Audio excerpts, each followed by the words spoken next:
everybody. Today is Monday, November the... Teleprompter, please.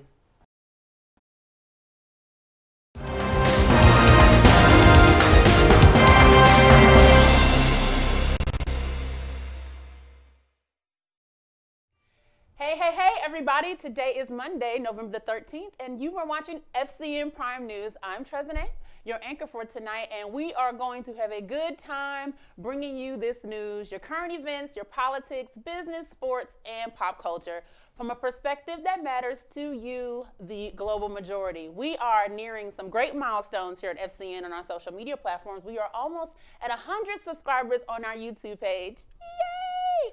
And we really couldn't do any of this without you. So please continue to watch, like, share, drop your hilarious comments into the comments. You know how we do here at FCN Prime News. If it's good, we're going to read it on air. If you haven't subscribed to our YouTube page, please do so. And follow our FCN talent too. We have some great conversations off the air. You definitely want to get in on those. You can find me at Trezene on all social media platforms. I own them all. There's only one Trezene dominating these internets, and it's all me. So go follow me on any social media platform. I'm there. All right, are you guys ready for this news? I hope y'all sitting down because I have some nasty-ish to tell y'all about today. In our top story, a woman has married her biological daughter and is now charged with incest. Her defense? I didn't even have custody of her. 44-year-old Patricia Spahn married her daughter, age 26, in 2016. It was annulled a few weeks later on the illegality of it being incestuous. Patricia, the mom, said she thought this marriage was legal because she lost custody of her daughter and two sons when they were little, and she's not even listed on the birth certificate. And when she reconnected with their daughter in 2014, they hit it off and decided to get married. Lady, what the... I don't know how not having custody erases your DNA. I don't know what has deactivated in your mind and your soul that makes you want to have a romantic relationship with your own spawn. It's disgusting. Oh, did I mention that Patricia married her biological son in 2008? And that got annulled too for being incestuous? How this woman was not already in jail and labeled a sex offender, I will never know. It is gross, Patricia, and you is nasty. Story number 2, a fertility doctor finally pleads guilty to lying about using his own sperm with his clients. But he's not being charged with anything other than obstruction of justice. Why? Because using your own sperm, totally legal. Dr. Klein, age 78, has been charged with lying about using his own sperm to investigators. Now, some of the children are the ones who filed the complaint with the Indiana Attorney's General Office after they became suspicious that he was likely the biological father of them and about 20 others. When investigators questioned Klein about it, he lied twice. He is now pleading guilty to lying. But no other charges are being filed because in Indiana, there is not a single law prohibiting fertility doctors from using their own sperm. Can you believe that? And as I was reading it, I was like, how did they even find out? Any guesses on how the people found out?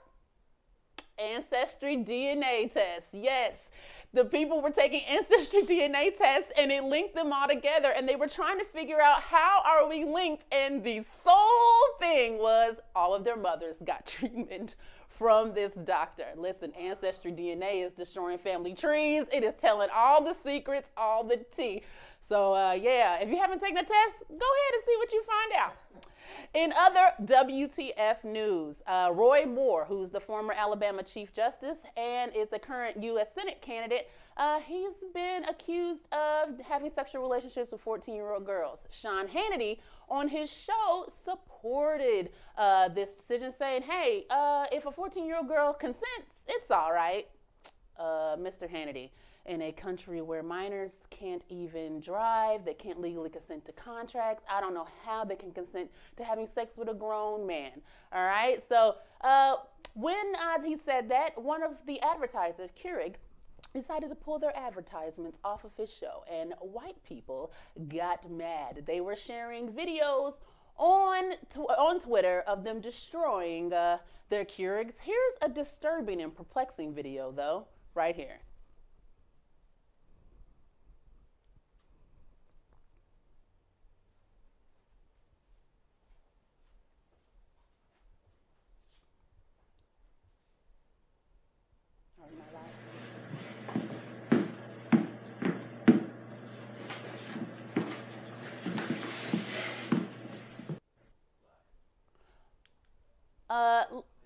comment from Baz the Spaz that sums up pretty much what I thought about that video. He says, hold on, teleprompter issues here.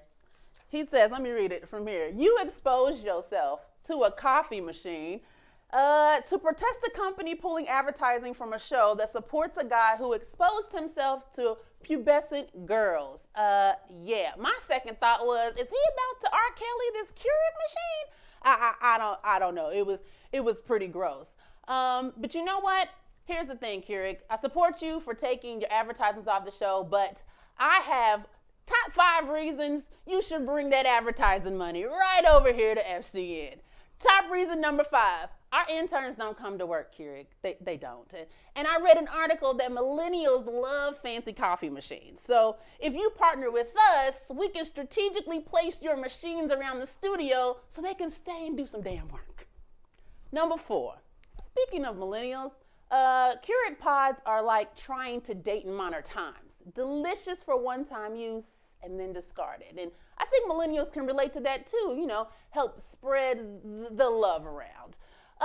Number 3, FCN, we can sell almost anything here, pretty suggestively if you like, and we can even do on-air commercials. And we get tons of views. I think we'd be pretty great here. And number 2, we could work together to create a special flavor for our targeted audience. You know, we could have less adventurous flavors like white cream, you know, that could taste like appropriated flavors. And I personally would like a sweet potato spice flavor for obvious reasons. And lastly, the number 1 reason Keurig should bring those advertising dollars to FCN truly loves kids. And unlike Roy Moore, we show it without diddling them. All right, listen, your money could go to helping us to continue our mission of training historically disadvantaged children in the area of broadcast journalism. If you go to our causes tab on the fifthcolumnnetwork.com, you will see how we help children all over. You can donate there, Keurig, you sure can. All right, we're going to go to commercial break, but when we come back, we will have some great stories showing how people around the world are really working hard to make our world a better place.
We are F Society.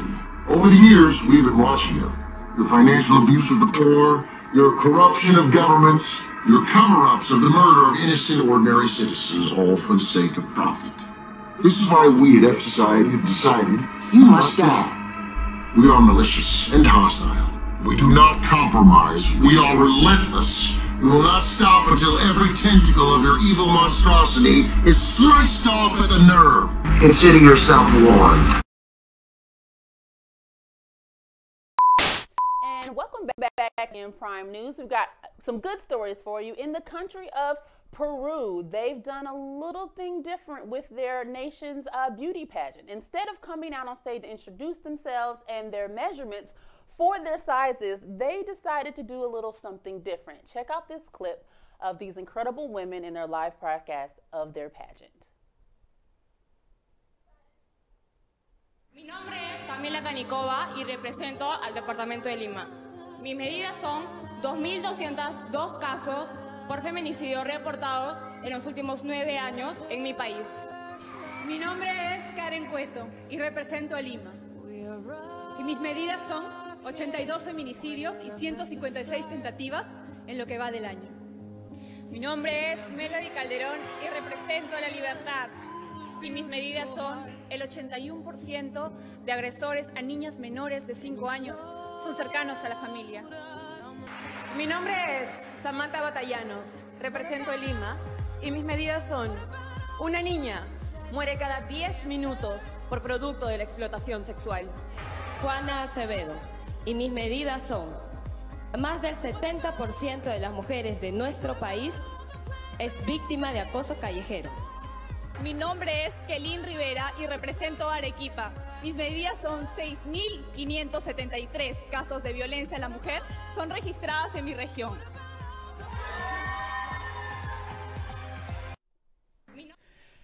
If you were wondering, the creator and director of this pageant, she is a woman. In our fifth story, New York City has developed a program to empower Black, Latino, and Asian men to become teachers, especially at the elementary, the middle school, and high school levels. New York City Men Teach was started 2 years ago and serves as a pipeline with the goal of recruiting 1,000 men of color into the teaching profession. 2 years into its program, they have already recruited 900 men. I think that is worthy of applause. We definitely need more men of color as teachers. As someone who has experienced seeing my own son in a classroom with a Black man as a licensed educator, I have seen with my own eyes the impact it has on his self-esteem and his desire to engage in learning. So if you are interested in applying or want to learn more about this pipeline program, because it is funded and governed through the mayor's office in New York City, you would definitely want to head to their website. It is our.cityofnewyork.us page/S/NYC-men-teach. We will put that on our website for those who might be interested in doing so. I think that is a very worthwhile effort. In our sixth story, Barbie has announced that it is releasing a new Barbie doll in its She-Ro line, and it includes Ibtihaj Muhammad. She is an Olympic athlete who won bronze in the 2016 Games in Rio de Janeiro for fencing. She is the first Muslim American woman to wear a hijab while competing for the U.S. and the first Muslim American woman to win a medal in the Olympics competing for the U.S. If you are looking for a great gift for a young girl or a boy or a super cool adult, you definitely want to get this Barbie. It will be available in the year 2018. And in our last story for tonight, we have another first to celebrate. Her name is Ilia Caladrone, and she has taken over the news desk at Univision's nightly news program, Noticiero Univision. She's the first Afro-Latina journalist to anchor a major broadcast in the U.S. I know. People's faces. In 2 decades as a broadcast journalist, Calderon has won an Emmy and other awards for her work. This past August, she got global attention for interviewing Ku Klux Klan leader Chris Barker at his home in North Carolina for a special edition of show. He greeted her with an epithet, and then he told her that she was the first Black person to ever enter his property, and then went on to insult and threaten her throughout the interview while she held her ground. Congratulations to Ilia for this a major milestone. And with that, those are our stories, and we're going to kick it straight off to our sports corner with J-Co Is It.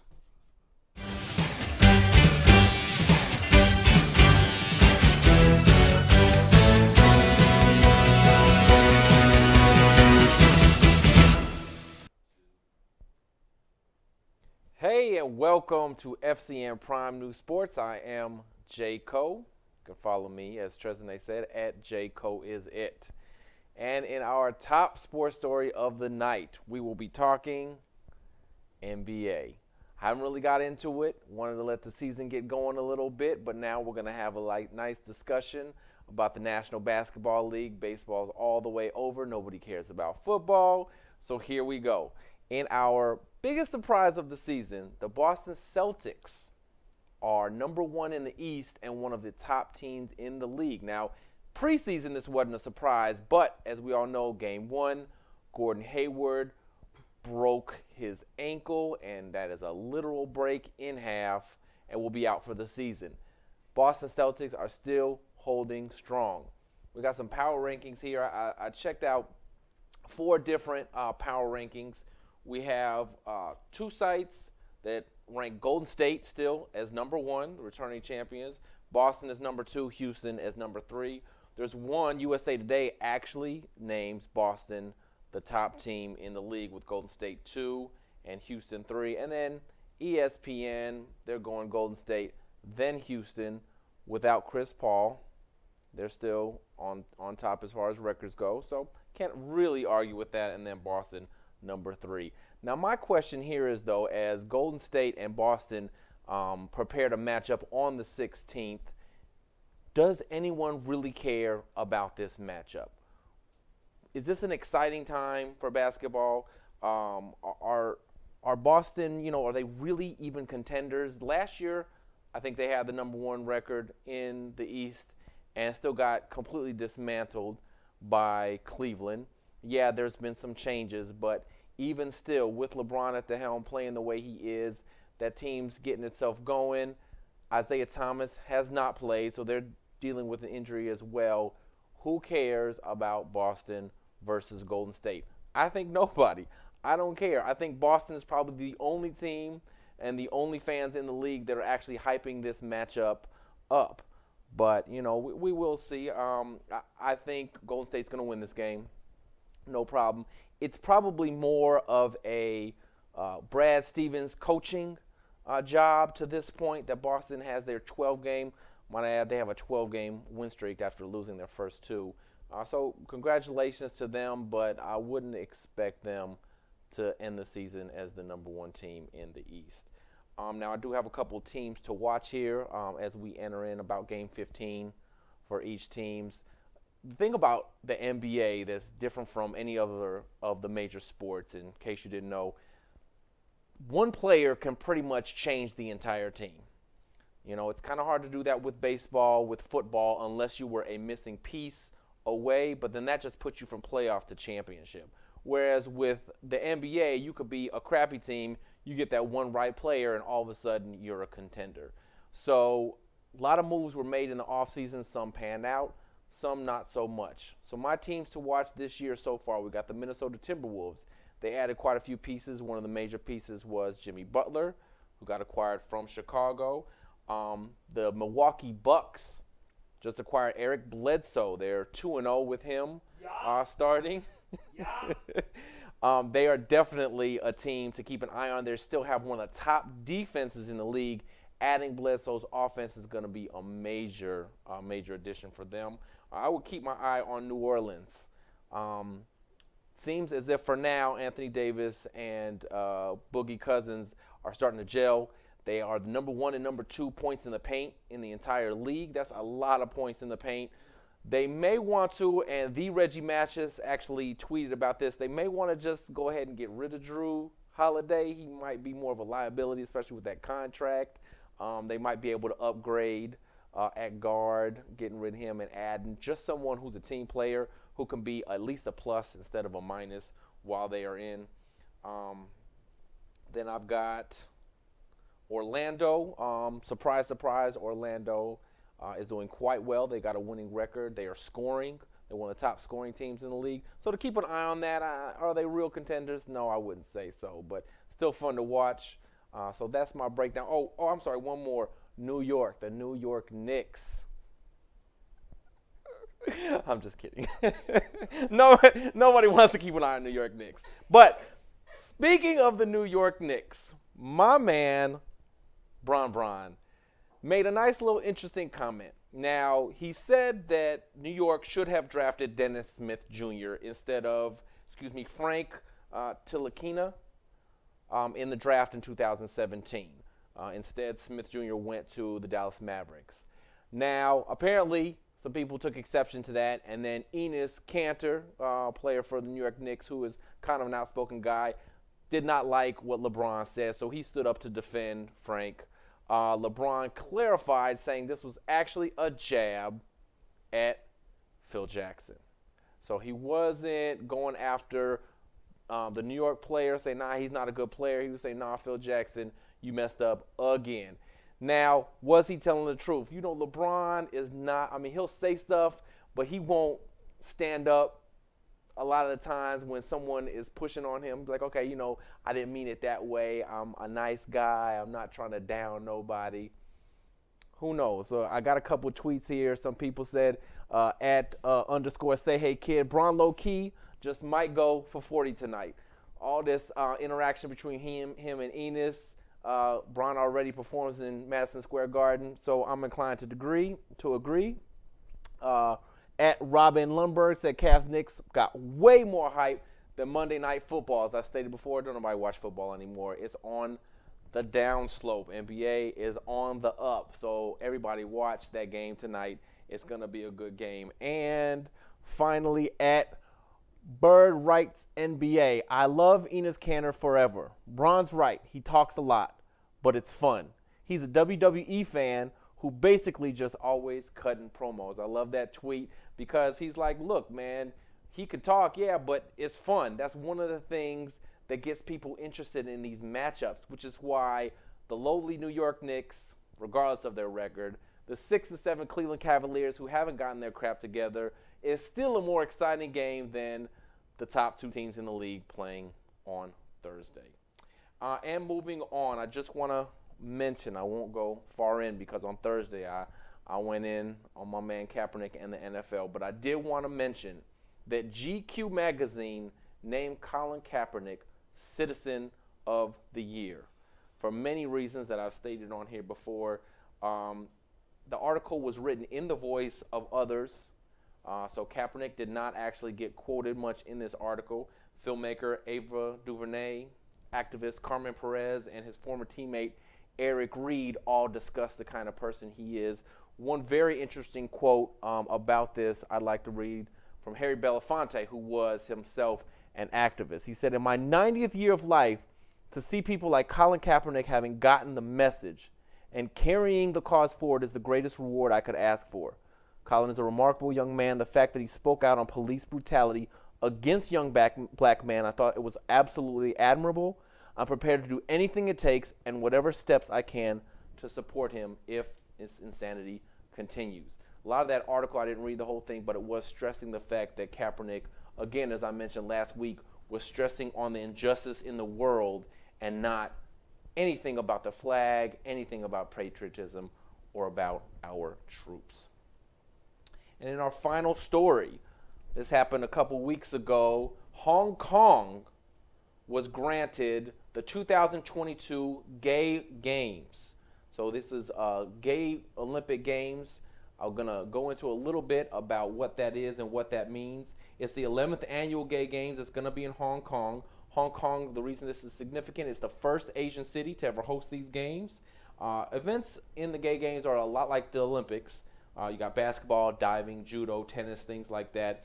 The reason that it was started to be inclusive to people, especially for people in areas where gay athletes were persecuted, were met with hostility. There are countries right now where it's still illegal to be gay. So we're not just talking about being inclusive for people who don't have rights to get married or get health insurance, but people who don't have a right to be who they are and will get jailed or even sometimes killed because of that. So the gay community, this is a very big deal to them. Interestingly enough, the Hong Kong, the Chinese government was not involved in bringing the games to Hong Kong. It was actually a separate group that put in the bid, and a group of volunteers worked to bring the games out there. It's going to be interesting to see, even though that's 4 years down the line, what exactly they're going to run into once those games come out there. I'm sure they're used to it by now, getting a lot of negative feedback, but apparently there's a lot of positive feedback also. The Federation of Gay Games stated the impact that the Gay Games has in host cities is incredible in terms of culture, sport, economic impact, history, and most importantly, elevating matters of LGBT equality. Next games are going to be in 2018 in Paris, with Hong Kong following 4 years later. So it'll be interesting to follow, and that will be our sports stories for tonight. We are going to go to a quick commercial break, and we'll be back. Revolution has pop culture. Thanks for tuning in.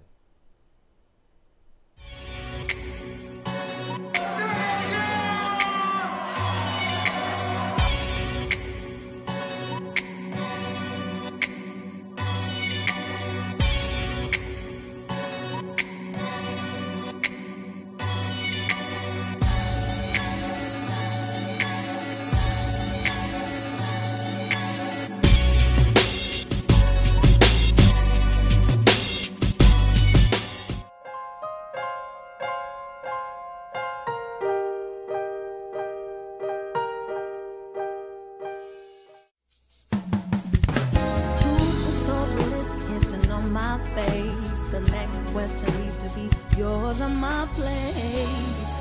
Your chocolate skin, your chocolate skin. Turn the lights low, don't let me tell you again. I wanna put my mouth on your chocolate skin, your chocolate skin.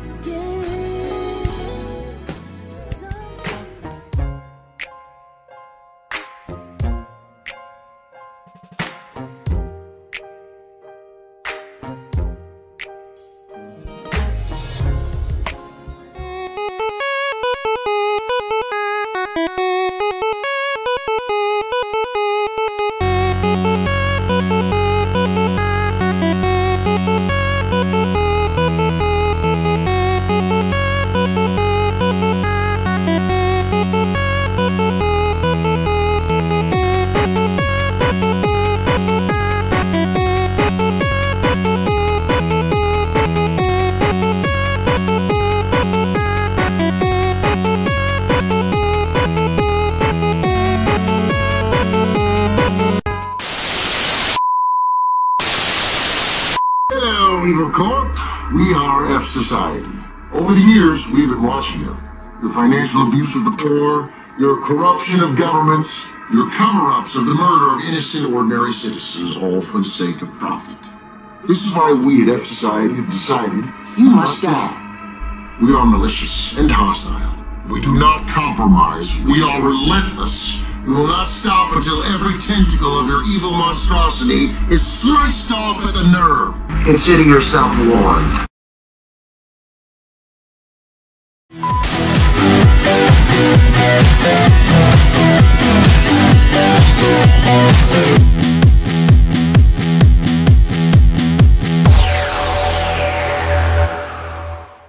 Welcome back to FCN's Prime News.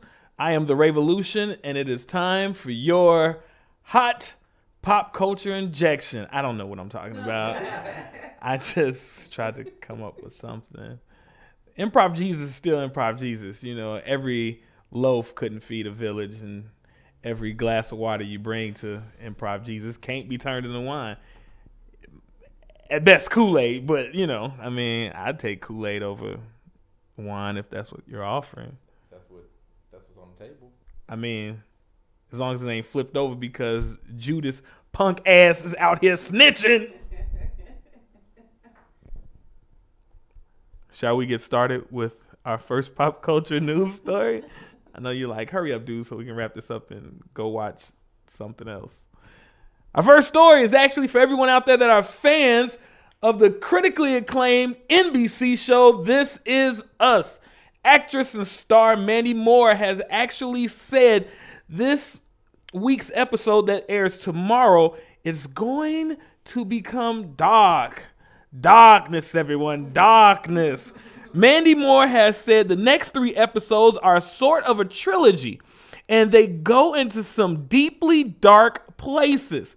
I think that people are going to have a lot of opinions about the episodes, but I suggest that people be patient and stick with it because we need to go there in order to, there will be bigger payoffs later down the road in this season. I mean, okay, Mandy. I've never watched the show. Is anybody on the? No, never watched it. You never watched it? I've seen parts of one episode. I've never seen any parts of any episode. Only thing I've seen is the dude Johnny Cochran beat up and the little white lady. That's all I know about This Is Us. The guy from Mr. Robot was on there. Which guy? What's his name? Romero? Oh, yeah. He plays somebody's daddy or something, right? Yep. Oh, okay. Okay, that's cool. All right. I did that story for my girl, just Jamie T, on Twitter because she loves This Is Us. She love that show. She love some This Is Us. Next up is, oh my goodness, comic book news out of the Sony Studios camp.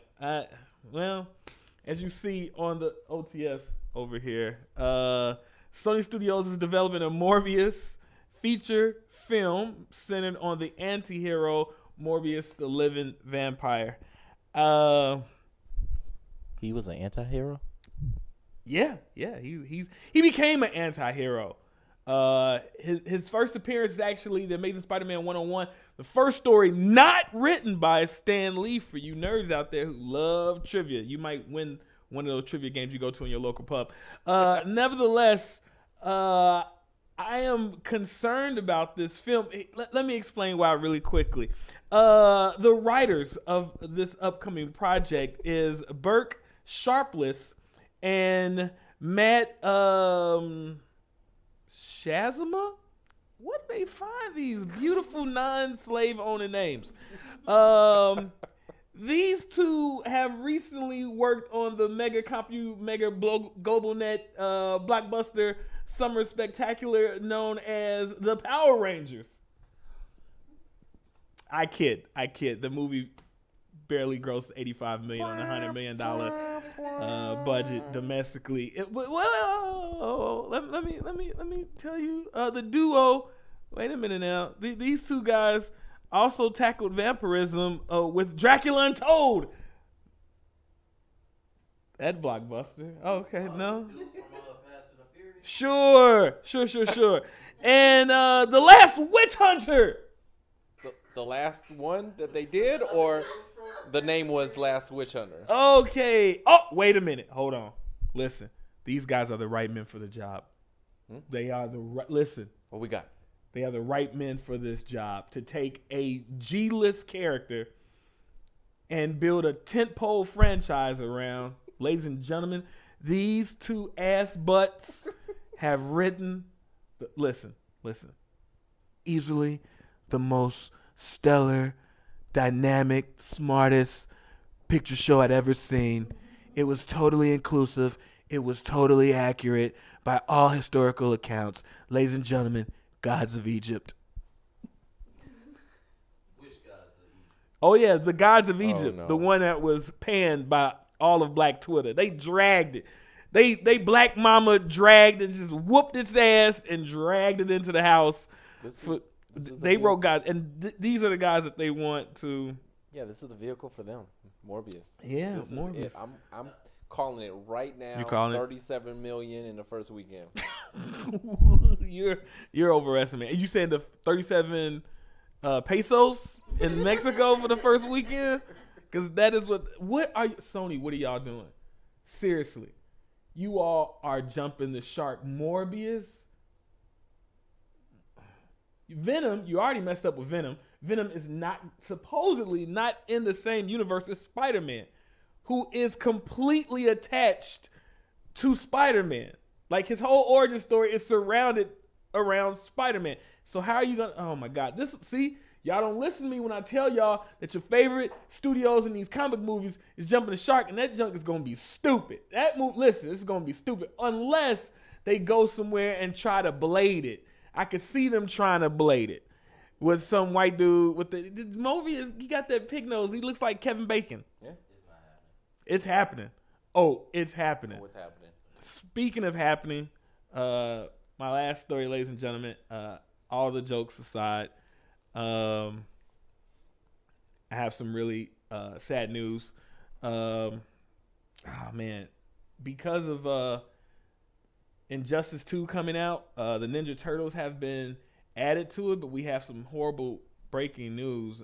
Fan favorite Michelangelo has been pulled from Injustice 2 following sexual assault allegations upon his former co-worker, April O'Neil.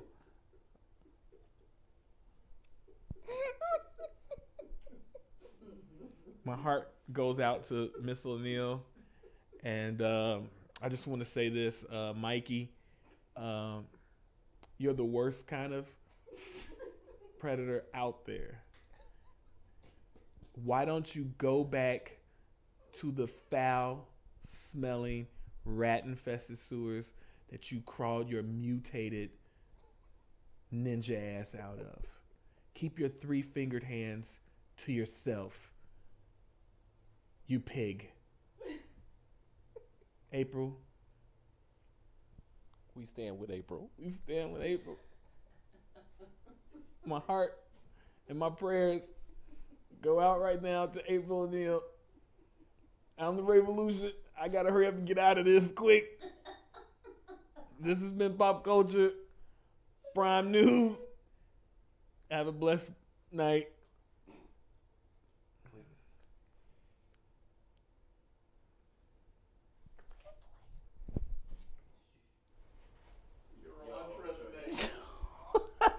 How do you just what? Like, oh my God, this network. Listen, I don't have any more stories for you, but I do want to mention, if you missed the Sunday edition yesterday, you missed out. Listen, we went in, the Revolution and I went in on Tiffany Haddish and her host appearance on Saturday Night Live. While many of you, yes, the entire show on Twitter, Instagram, and all those other places, we took issue with quite a few things in that appearance. Got a clip for you if you did miss it. We were discussing that ridiculous first sketch of her as Boo Boo Jeffries. Take a look at this. Now, first of all, this is problematic for me that Mortal Kombat is old as hell. Right. Like, I was like, why are we doing Mortal Kombat show? In 2017, like, I started right there. I was like, wait a minute. It's 2017, man. I thought I missed something. Do you all understand the popular culture zeitgeist right now? You bang out some Mortal Kombat, fam? Right. Mortal Kombat. Mm-hmm. I was like, maybe they just issued a new ain't no issue, I didn't know. nothing. Ain't no re-release. Ain't no 25th anniversary or nothing. Yikes. Mortal Kombat. It wasn't even, the premise was ass booty butt. Yes. Yes. Booty butt. Yes, it was. Listen, you have to go watch this episode. We talked about so many things. It is available on demand on our website, thefifthcolumnnetwork.com. You can scroll to the left. Click FCN One and you'll see it on the top of the screen, the Sunday edition, the Tiffany Haddish episode. And with that, we are out. Oh, quick shout out to associate producer Heather H. Dub for helping with the news show today. Really appreciate you, girl. With that, we will see you Wednesday with the Mr. Robot pregame show hosted by The Revolution. And on Thursday, we will be back with FCN Prime News and the Scandal pregame show. I'm Trezene, your anchor for tonight. I appreciate you watching. We will see you guys next time.